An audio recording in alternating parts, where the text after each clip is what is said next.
योग दर्शन को मोक्ष माने। अभी उसका नाम क्या है? योग दर्शन जो है तत्व ज्ञान से मोक्ष मानता है। ठीक है ना। इसीलिए समाधि क्या है? समाधि की उपयोगिता क्या है? चित्तवृत्ति का निरोध समाधि है। ठीक है, चित्तवृत्ति का निरोध समाधि है। जब चित्तवृत्ति के कितने भेद हैं? प्रमाण, विपर्यय, विकल्प, निद्रा, स्मृति, 5 भेद हैं। पांचों प्रकार की चित्तवृत्ति जब निरुद्ध हो जाती है तो न रहे बांस, न बने बांसुरी, न बने बांसुरी, न बजे बांसुरी। तो दृष्टा जो है वो वृत्ति सारूप्य से मुक्त हो जाता है। क्या? सामने एक बेर का फल है, अब हम यूँ देख रहे, बेर का फल हटा दिया किसी ने तो हमारी दृष्टि जो है बेर के आकार की अब कैसे बनेगी? जब चित्तवृत्ति का निरोध समाधि है ना। चित्तवृत्ति कितनी है? प्रमाण, विपर्यय, विकल्प, निद्रा, स्मृति। गाढ़ी नींद में प्रमाण, विपर्यय, विकल्प, स्मृति 4 वृत्तियाँ तो निरुद्ध हो जाती हैं। अभाव प्रत्यय का आलंबन लेने वाली निद्रा नामक वृत्ति सुषुप्ति में भी तमोगुण के कारण विद्यमान रहती है। वो वृत्ति भी, निद्रा वृत्ति भी शांत हो जाए तो चित्तवृत्ति के निरुद्ध हो जाने पर चित्तवृत्ति के अनुरूप आत्ममान्यता हो ही नहीं सकती, क्योंकि है ही नहीं। क्या? चित्तवृत्ति ही नहीं है तो तदनुरूप आत्मा की मान्यता कैसे होगी? तब क्या होता है? वृत्ति सारूप्य भंग होने पर आत्मा आत्मानुरूप होकर आत्मतत्व शेष रहता है। ठीक है, आत्मानुरूप होकर आत्मतत्व शेष रहता है। तो आत्मा के ज्ञान के लिए समाधि उपकारक है। तब फिर धीरे धीरे यह होता है कि जिस समय वृत्ति है उस समय भी वास्तव में आत्मतत्व वृत्ति सारूप्य से विमुक्त ही है। कैसे? उस समय भी आत्मतत्व वृत्ति सारूप्य से, क्योंकि वृत्ति का दृष्टा है। वृत्ति का दृष्टा होने से, वृत्ति का साक्षी होने से अतीत है। अब थोड़ा सुनिए, जिस समय हम तरंग को देख रहे हैं उस समय भी जल का दर्शन होता है या नहीं? तरंग नहीं है तब जल को देख रहे, तब साक्षात ही जल का दर्शन होता है। लेकिन जब तरंग माला है, जल तरंग का दर्शन जब होगा तो जल का दर्शन पहले होगा या जल तरंग का? हाँ, जल का दर्शन हुए बिना जल तरंग का दर्शन हो सकता है क्या?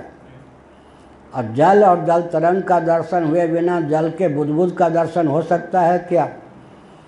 और आत्मदर्शन, अच्छा, दर्पण में आप मुख देखिए तो दर्पण, हाँ, दर्पण का दर्शन पहले होगा या दर्पण जिस आलोक से प्रकाशित है उसका दर्शन पहले होगा? आलोक का दर्शन हुए बिना दर्पण का दर्शन नहीं हो सकता है। और दर्पण का दर्शन हुए बिना दर्पण में प्रतिफलित मुखचंद्र का दर्शन नहीं हो सकता है। बात हुई या नहीं? इसी प्रकार वृत्ति का निरोध हो जाने पर दृष्टा वृत्ति के अनुरूप आत्ममान्यता से विहीन हो जाता है, अर्थात आत्मानुरूप होकर ही वो शेष रहता है।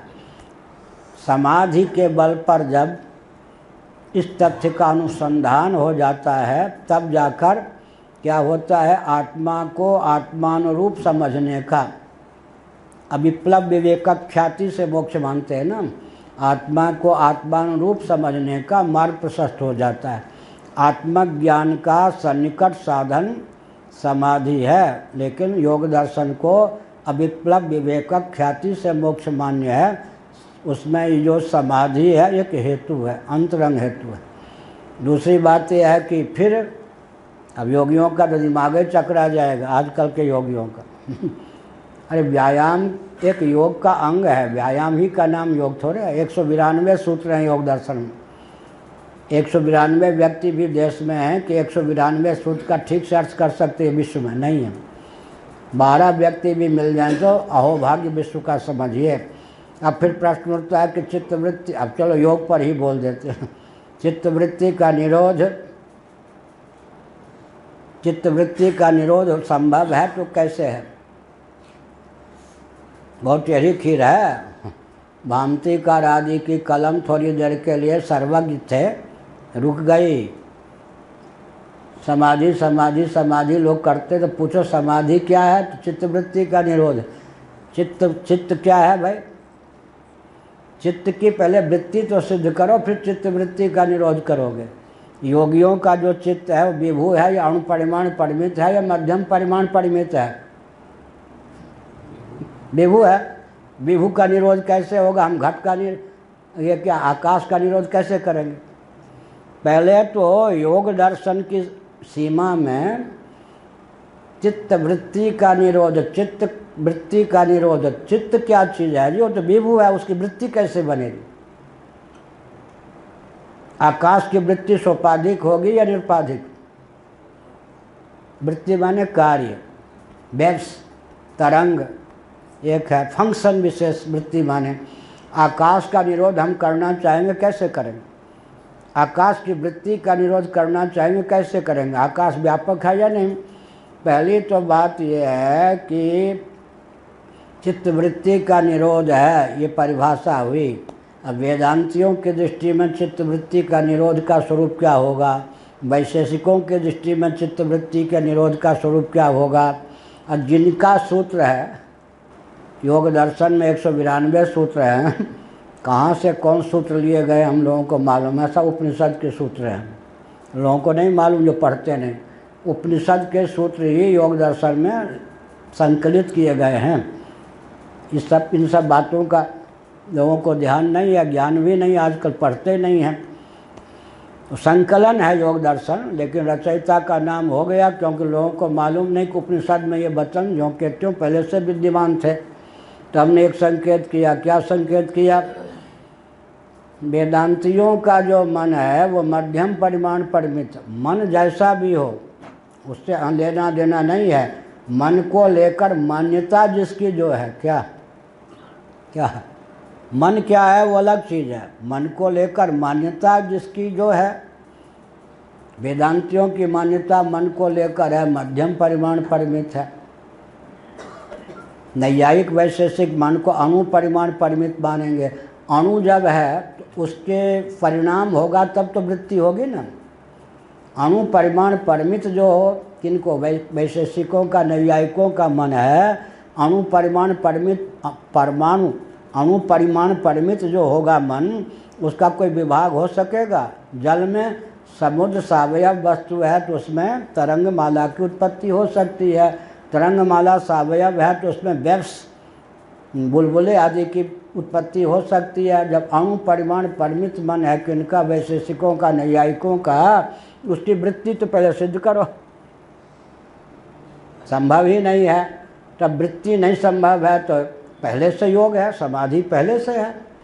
अरे वृत्ति हो तब तो निरोध करने की आवश्यकता है। वृत्ति है ही नहीं, अणु परिमाण परिमित जिनका मन है वो तो वृत्ति शून्य है। समाधि पहले से है, समाधि की क्या जरूरत है? समझ गए ना? पत्नी को छोड़ो तब संन्यास लो। अब किसी ने कहा कि अब इनसे कोई कहे भाई देख पत्नी को छोड़ो तब संन्यास लो, उन्होंने कहा विवाह हुआ हो तब तो पत्नी को छोड़े। पत्नी को छोड़ने की जरूरत क्या है? पत्नी का परिग्रह ही नहीं हुआ। तो समझ गए ना? अणु परिमाण परिमित जिनका मन है उनके मन में वृत्ति ही नहीं उठेगी, उसका परिणाम नहीं होगा। वृत्ति माने परिणाम। वृत्ति के दो भेद हैं, प्रकाशक परिणाम और प्रकाशक परिणाम। कहाँ? वृत्ति प्रभा वृत्ति वो है ना उनका ग्रंथ, वृत्ति प्रभाकर आदि के। अब तो योगी, हाँ, नैयायिकों वैशेषिकों के यहाँ चित्तवृत्ति का स्वरूप क्या होगा तब निरोध की बात करेंगे। और वेदांतियों के यहाँ तो निरोध हो सकता है क्योंकि मध्यम परिमाण परिमित है। लेकिन अब जिनके यहाँ का सूत्र है वो कौन है? योगी। उनके यहाँ तो विभू है, चित्त विभू है, व्यापक है। पूर्व मीमांसकों के यहाँ, योगियों के यहाँ, सांख्यों के यहाँ चित्त क्या है? व्यापक है। अब व्यापक का निरोध क्या होगा? व्यापक की वृत्ति नहीं बनेगी तो निरोध कैसे होगा? अवच्छेदकता को लेकर वृत्ति का उपचार होगा।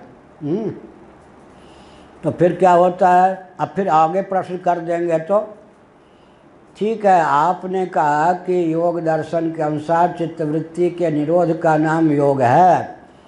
चित्तवृत्ति का निरोध हो जाने पर चित्त बचा या नहीं? जब चित्त बच गया तो वृत्ति सारूप्य न सही, चित्त सारूप्य सही। एक के पास पत्नी बैठी हुई है, पत्नी के गोद में 5 बच्चे भी हैं, इधर उधर अगल बगल सब। बच्चों को खेलने के लिए भेज दिया। जब तक वो 5 बच्चे थे तब तक सामने वाले पिता की 5 वृत्ति बन रही थी। कभी इस बच्चे को लेकर एक वृत्ति, कभी इसको लेकर। अब वो हट गई। कौन हट गए? 5 बच्चे खेलने कूदने चल गए। अब क्या पत्नी को लेकर वृत्ति बन गई? वृत्ति तो बन ही गई। तब हम पूर्व पक्ष स्थापित करेंगे, चित्त वृत्ति का निरोध हो गया तो चित्त तो बचा हुआ है। तो वृत्ति सारूप्य न सही, चित्त सारूप्य तो फिर भी हो गया। फिर क्या योग दर्शन की समाधि? फिर तो अब चित्त वृत्ति का निरोध नहीं, अब चित्त के निरोध का नाम योग कहो। फिर क्या? चित्त वृत्ति का निरोध तो हो गया, लेकिन चित्त तो बच गया ना। तो जैसे हम चित्त वृत्ति में तादात्म्यापत्ति करेंगे तो अनात्म तादात्म्यापत्ति हो गई, तो चित्त भी तो अनात्मा है। तो चित्त सारूप्य से बचने के लिए अब क्या करोगे? इसका उत्तर योगियों के पास क्या है? वेदांत की शरणागति लो। वेदांत की शरणागति लेंगे तो क्या बोलेंगे फिर? सदाचारानुसंधान नामक ग्रंथ शंकराचार्य का है। चित्तम चिदिति जानीयात् तकार रहितम यदा तकारो विषयाध्यास जपा रागो यथा मणौ। जब चित्त वृत्ति से निरुद्ध चित्त हो जाता है तो दृष्टा, चिद्रूप जो दृष्टा है वो चित्त सारूप्य को प्राप्त नहीं होता, चित्त ही दृष्टा के सारूप्य को प्राप्त हो जाता है। इसलिए चित्त के निरोध की आवश्यकता नहीं पड़ती, चित्त वृत्ति के निरोध से ही काम बन जाता है। ये है निर्विकल्प समाधि। समझ गए? बोलते रहें योगी के रूप में, डिग्री डिप्लोमा प्राप्त करते रहें, बहुत टेढ़ी खीर है कि क्या समाधि को परिभाषित करना और पहले तो चित्त की वृत्ति सिद्ध करने में ही आकाश पाताल दिखने लगेगा। हो गया ना? होली है। चलो।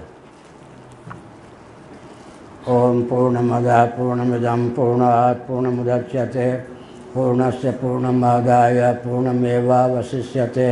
ओम शांति शांति शांति।